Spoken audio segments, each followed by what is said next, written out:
क्या आपने कभी सोचा है कि महज 5 दिनों के भीतर कोई कंपनी 72,000 करोड़ कमाकर अपने निवेशकों को दे सकती है? टाटा की टीसीएस ने चालू वित्त वर्ष की पहली तिमाही के नतीजों के बाद एक ऐसी सुनामी ला दी है दोस्तों, जिसने दिग्गजों को चकरा दिया है। क्या मंदी का दौर अब पूरी तरह खत्म हो चुका है या फिर इस तेजी के पीछे कोई छिपी हुई है चाल?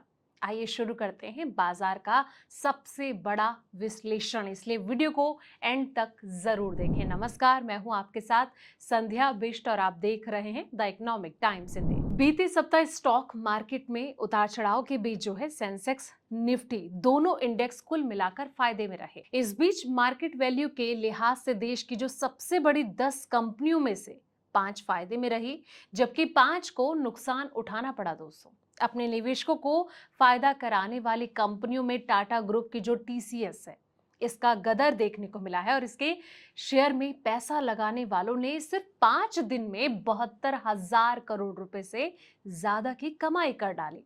अब 5 कंपनियों की कमाई जो है 1.54 लाख करोड़ रुपए शेयर बाजार में। पिछले सप्ताह जिन 5 कंपनियों ने ताबड़तोड़ कमाई की, उनमें सबसे आगे जो है वो टीसीएस रही और इसके अलावा आईसीआईसीआई बैंक, रिलायंस, एसबीआई और बजाज फाइनेंस ने भी अपने निवेशकों की जो है बल्ले बल्ले करा दी।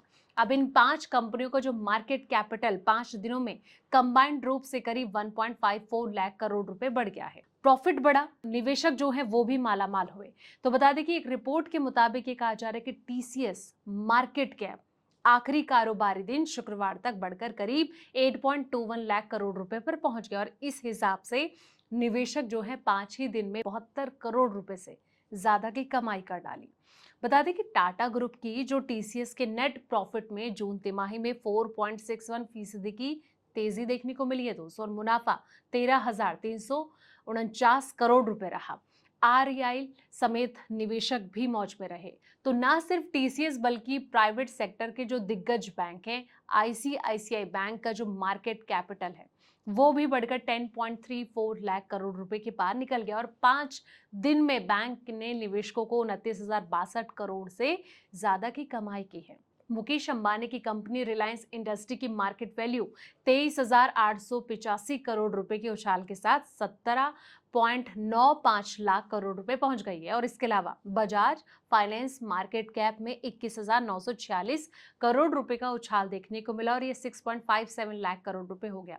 जबकि देश के सबसे बड़े सरकारी बैंक यानी कि स्टेट बैंक ऑफ इंडिया का दोस्तों जो मार्केट कैप है यानी कि एसबीआई मार्केट कैप की बात करें तो करीब 7,338 करोड़ रुपए की बढ़ोतरी को लेकर 9.64 लाख करोड़ रुपए पर पहुंच गया है। अब इन कंपनियों ने जो है वो पैसा डुबोया है। जहां ऊपर बताई गई 5 कंपनियों ने अपने निवेशकों की कमाई कराई, तो वहीं सेंसेक्स टॉप 10 फर्म्स में शामिल जिन 5 कंपनियों ने निवेशकों का पैसा बीते सप्ताह डुबोया है, उनमें एल&टी सबसे आगे रही। इसका मार्केट कैप करीब 18,098 करोड़ रुपए कम होकर 5.25 लाख करोड़ रुपए पर आ गया और इसके अलावा देश की सबसे बड़ी बीमा company LIC market cap 12,081 crore रुपए के आसपास गिरावट लेकर 5.48 लाख करोड़ रुपए रह गई।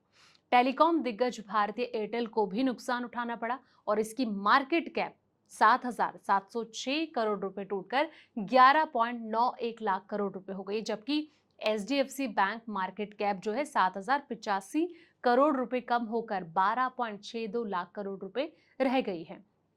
एचयूएल मार्केट कैप में 1,222 करोड़ की गिरावट आई और ये 5.04 लाख करोड़ रुपए रह गई। मार्केट वैल्यू के लिहाज से अगर देखा जाए तो देश की सबसे बड़ी कंपनियों की लिस्ट देखा जाए तो बीते सप्ताह भी मुकेश अंबानी की जो कंपनी है रिलायंस इंडस्ट्री ने जो है टॉप नाम हासिल किया है। तो जिस तरीके से कहीं ना कहीं टीसीएस का गदर देखने को मिल रहा है, आने वाले वक्त में इसकी चाल कैसी रहेगी और ये तमाम जो कंपनी है जिन्होंने कहीं ना कहीं निवेशकों को मालामाल किया है, आगे क्या इसी तरीके से वो निवेशकों को मालामाल करते रहेंगे? इसको लेकर आपकी क्या राय, कमेंट बॉक्स में अपनी राय जरूर दें।